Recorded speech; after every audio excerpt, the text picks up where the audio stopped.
The best bit about Aberystwyth is The beach. students. Drunk students. Quality chips and paninis. The National Library. Oh, the most famous building. The National Library for me. The National Library, yeah. Yeah, I can speak Welsh. A Tippenbach. Borda. Borda. Good afternoon. Borda is good morning. Oh yeah. I've been saying good afternoon to a lot of people. We're more North Walian than we are South Walian. Mid Wales. Neither. Duh. Jam and Aberystwyth, where the jam in the middle. It is actually really far away from everywhere. It seems to be the end of the world, but you find your own place here. Mark Steele's in town.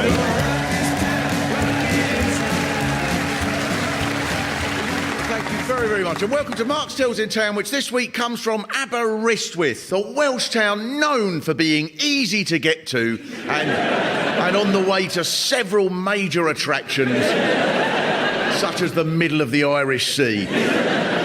For example, the National Library is here because, according to one writer at the time it was built, there was an argument about whether it should be in North Wales or South Wales. So it's fair that Aberystwyth was chosen, as it's equally inaccessible to both.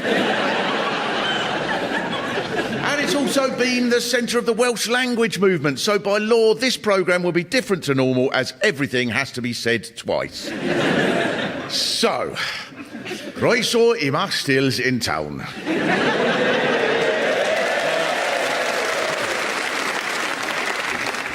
Sy'n dod wythnos emyr o Aberystwyth, dref Cymraeg sy'n enwog am ffwrdd I hoeth I greneuaeth. That wrong. Hoeth I gireaeth. One feature of the town is it has officially the most violent seagulls in Britain, with several accounts of people being attacked by them. One theory is that the seagulls are particularly annoyed here because they have to squawk twice.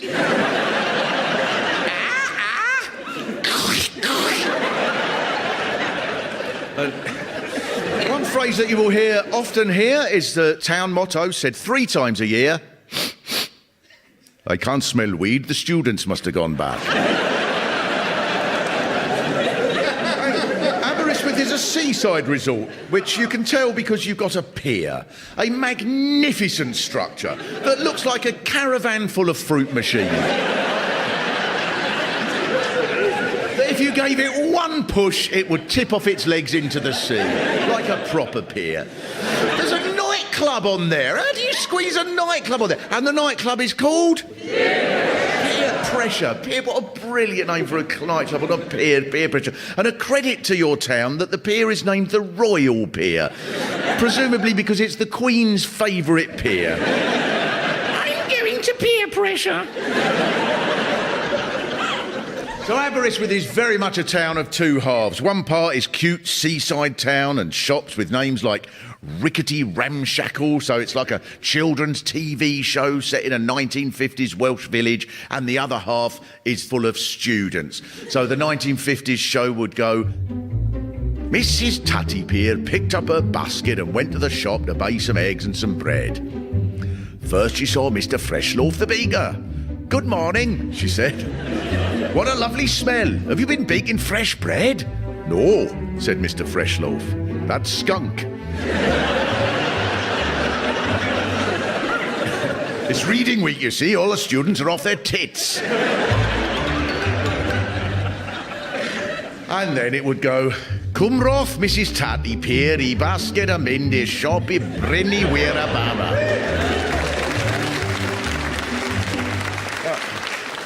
I can understand why people get militant about defending the Welsh language, because English people are so stupid and rude about it, and I fully appreciate it. I absolutely am with the people who get annoyed and go, well, you're talking rubbish because we got just as many vowels as you have, actually, because Y is a vowel and U is a vowel and is a vowel if you say it properly, and it's a logical language because it's phonetic, so it makes perfect sense, such as calling a place which is perfectly easy to pronounce after only 8 years practice, and D means D, but D means with no D, because it makes sense that 2 Ds have less D in them than 1 D. So,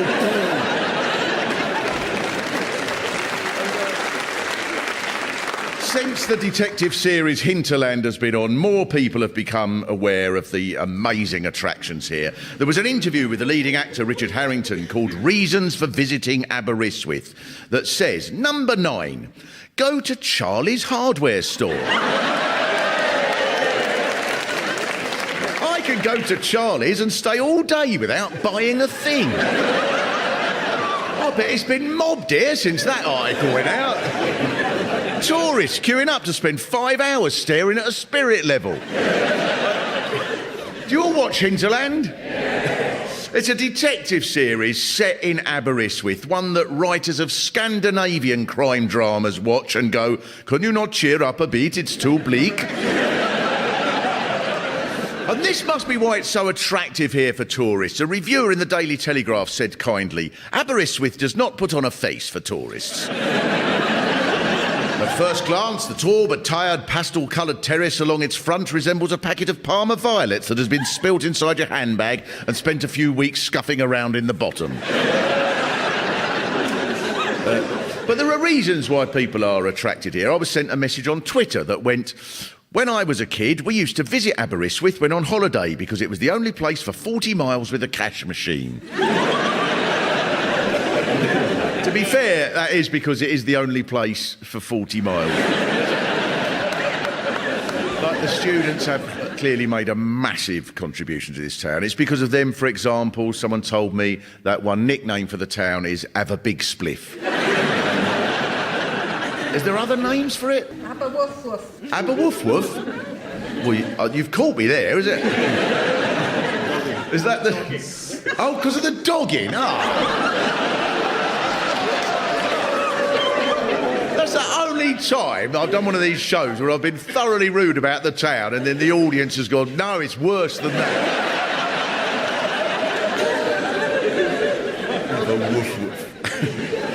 Now, I know that in these days of expensive tuition fees, the image of students smoking weed all day is way out of date, but bless the students here for making a grand effort to keep that image going. Now, one consequence of this is the town can attract supremely organised drug cartels who are able to dominate the serious, high-level crime with their evil genius. For example, the Cambrian News report that... Not like the Cambrian News? Blimey. This is what it says. An Aberystwyth drug dealer has been jailed for 4 years for his role in a gang that flooded the Aberystwyth street with drugs after he was caught when he accidentally text messaged a police officer offering him cocaine and cannabis. This must be the easiest town in Britain to be in the police. Once a week, you just walk up the street and go, "Has anyone committed a crime?" And the criminals did, I did. I did a runner from Lip Licking Chicken. Oh, I've fallen for that trick again. But student life here is not, of course, all about weed at all, because this is a cultural town, as illustrated by it being home to the National Library, regular host of the Eisteddfod. You can enjoy a regular evening here of thoughtful entertainment, challenging and evocative of student circles in Moscow around 1900 or Paris in the 1960s, called Vodka Tuesday.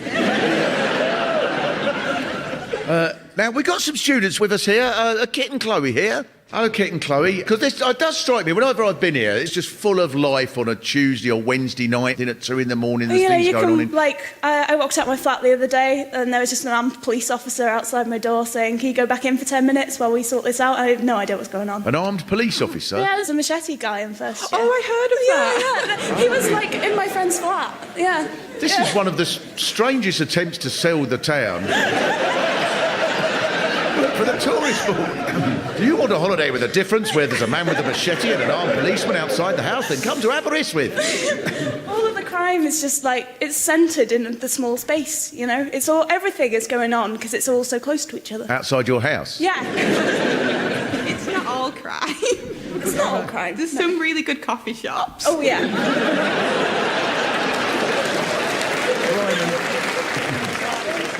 Crime and coffee shops is all you really need. Do you know about Vodka Tuesday? Yes. Is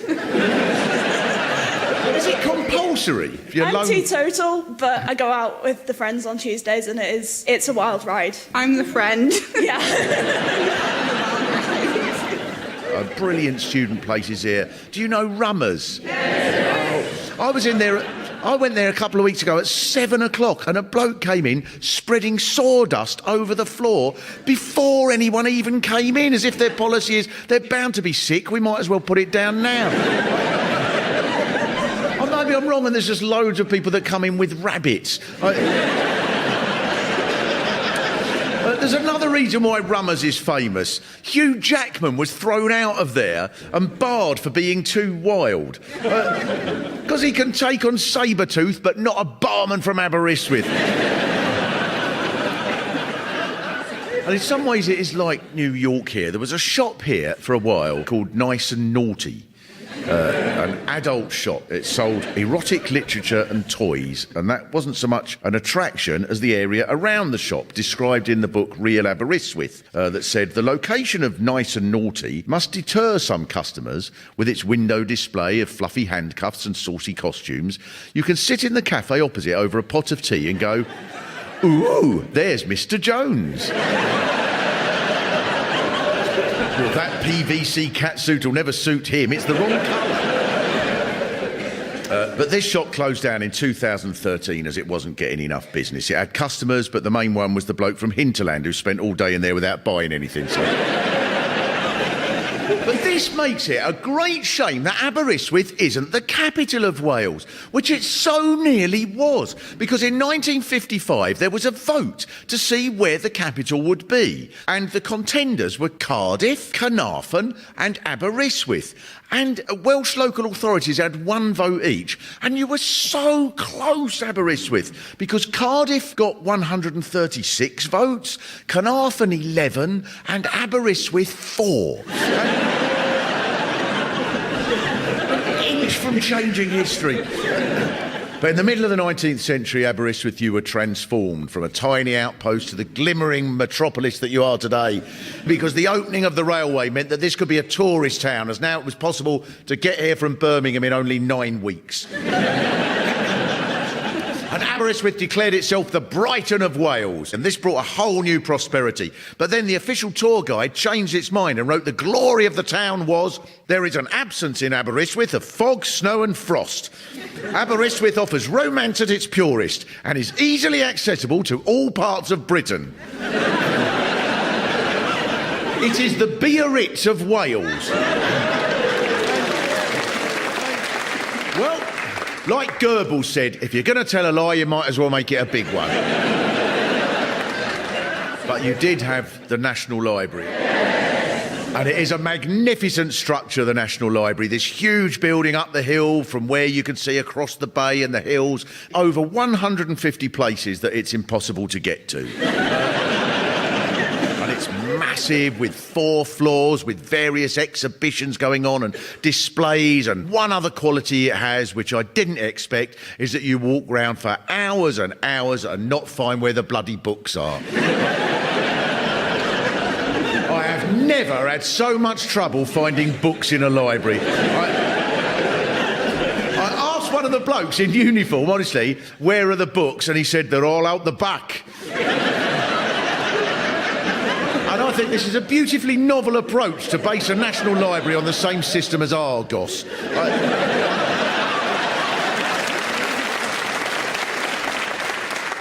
I mean, I did love it walking around there. When one of the aims of the National Library is to keep at least one copy of every book written anywhere that in any way mentions Wales. And what a funny way to run a library. We've got no Hamlet. I don't care where something's rotten in the state if it's not in Wales.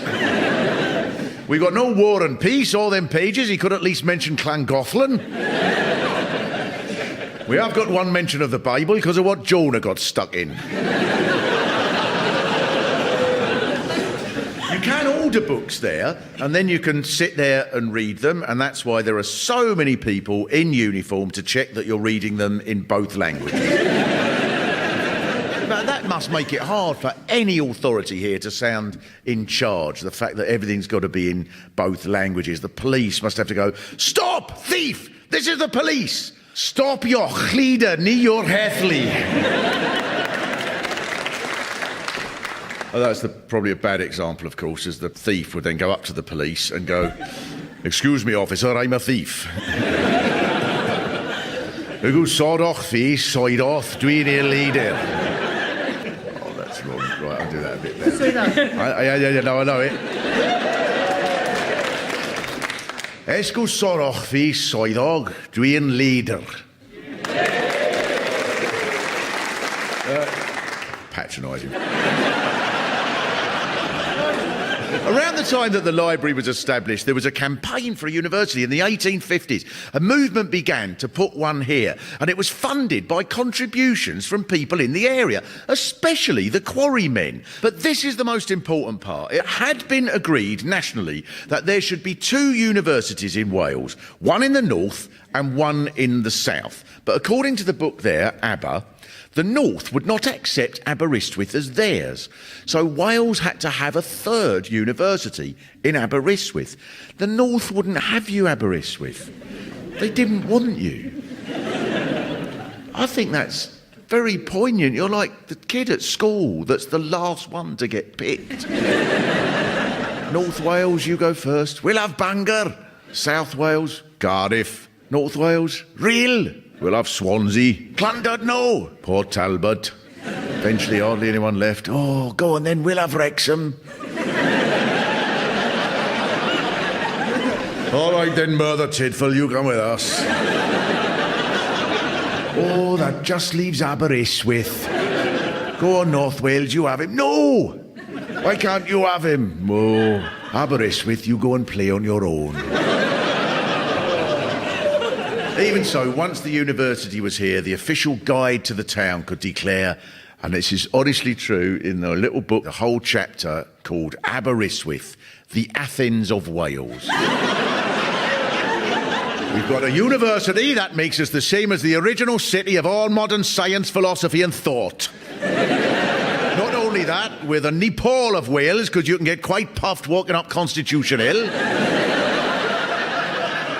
There is one way in which the university is revolutionary in terms of original thinking, which is there's a speaker on top of one of the buildings that plays seagull noises to scare off the other seagulls. And I'm surprised the seagulls are a problem in Aberystwyth during term time. Wouldn't they just be drifting through clouds of smoke, going... This is why Aberystwyth seagulls are always swiping your chips. They got the munchies. And there's another issue in which the university has played an important role, which is the development of the Welsh language. This has often been a controversial subject. For example, someone told me this. Gary Davis on Radio 1's Roadshow in 1992 was told to say something in Welsh.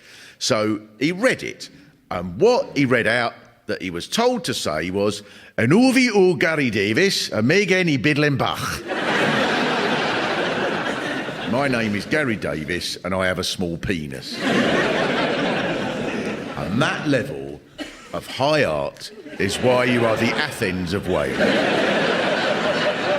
So Welsh is a language that has remained intact from before the Romans, who couldn't extinguish it out here. Now, Aberystwyth was an important town in the campaign to revive Welsh in the 1950s, and the library put up the first road sign saying Araf, Welsh for slow. And my book on the history of the Welsh language says this caused hilarity as questions were asked about why the library was promoting the Australian Royal Air Force.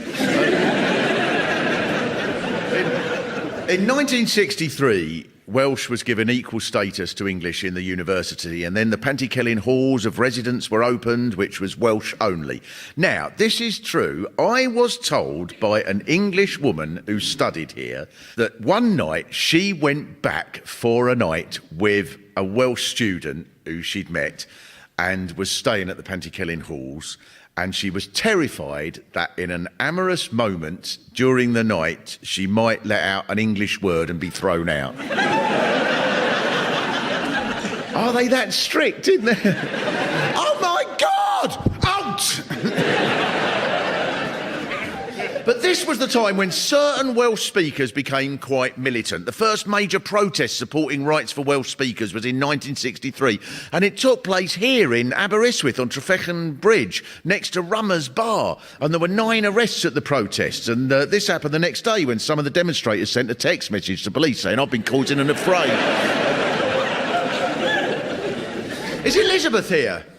Elizabeth, so you are, am I right? You're the Vice-Chancellor of this university? Yes. And now, this was tricky because what was one of the rules that you've got to conform to? I've got to learn Welsh. To take up the post, you've got to learn Welsh. Yep, 2 nights a week. 2 nights a week. How are you getting on? I've passed 2 exams. Have but you? I can't say a lot yet.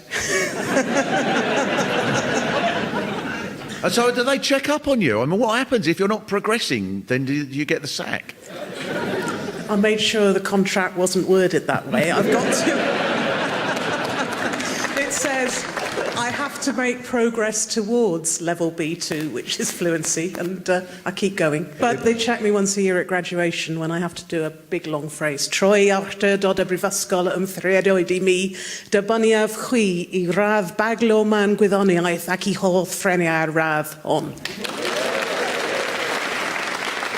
Thank you very much, Elizabeth. That's brilliant. Thank you. That marvellous bit of Welsh. I mean, I tried to learn a bit of it. I tried to learn to count to 10. Have I done it right? I'm going to look. 1, 2, 3, 4, 5, 6.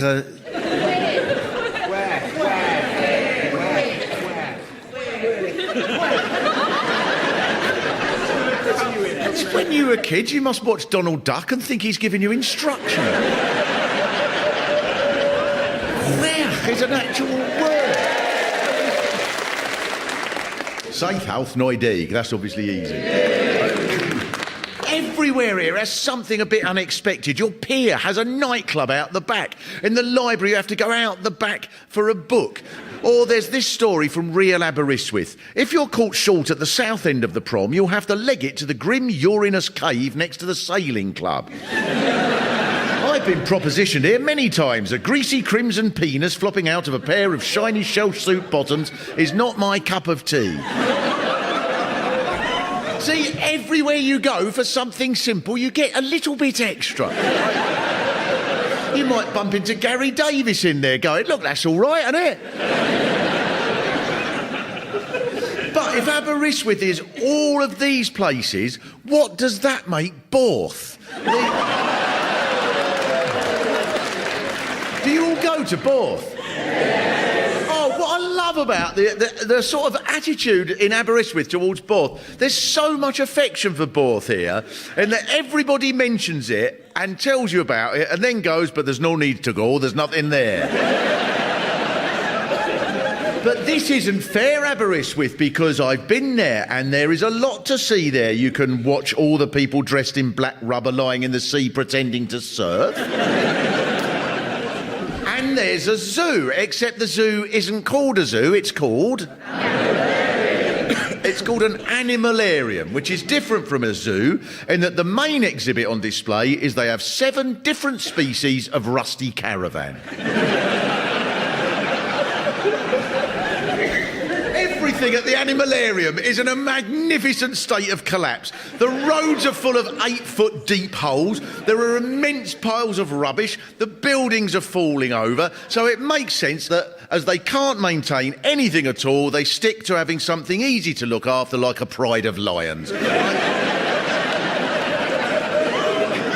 a lion's been taken there, it must feel like someone who's been taken hostage in Afghanistan. Truck going through these windy, desolate roads thinking, where the bloody hell are they taking? But the most spectacular object that you have is something else you wouldn't expect, the Holy Grail. Because in the National Library, there's half a wooden goblet under a glass case, and it tells you that this is believed to be part of the cup that Jesus drank from at the Last Supper. Now, I can understand someone has said, right, we've got a national library, we'd better get something classy to make up for the fact that we've hidden all the books.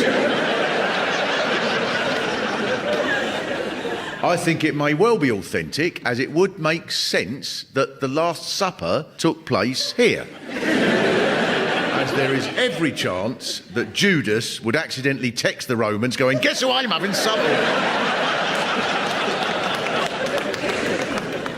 There There are so many twists to Aberystwyth. You hold so many records. For example, it's claimed this was the last town in Britain where Monty Python's The Life of Brian was still banned for being offensive to Christians. And I can understand this because Aberystwyth is a town that takes its Christianity seriously, which is why it claims a random lump of wood belonged to Jesus. Now, the ban was finally lifted for the most brilliant reason. The woman who played Brian's wife in the film is from Aberystwyth and became the mayor.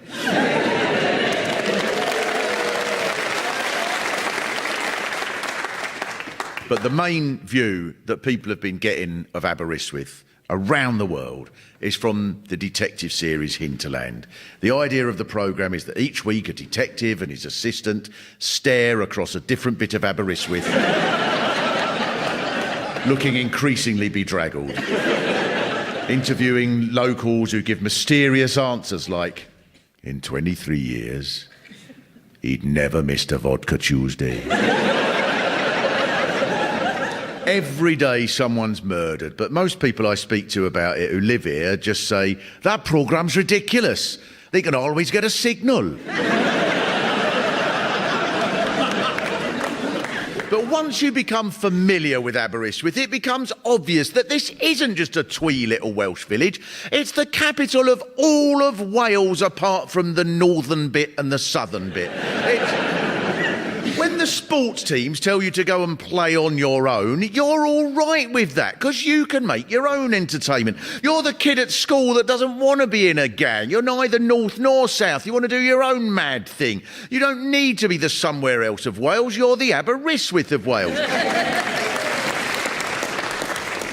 And so I will leave you, fine people of Aberystwyth, with a preview of an upcoming episode of Hinterland in which the writers decided to portray the town as it really is. It took 20 minutes to buy my stamps in the post office this morning. Mr. Davis, who was in front of me, was murdered in the queue. How was your day?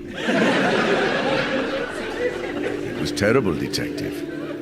He just came in and stood there, staring, menacing, for 5 hours, looking at a screwdriver.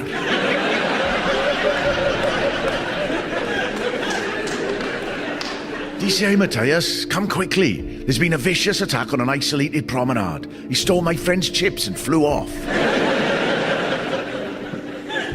Hello, detective. Our men have searched the water and we found something. We found something, all right. It's the pier. Someone leant on it and it tipped off.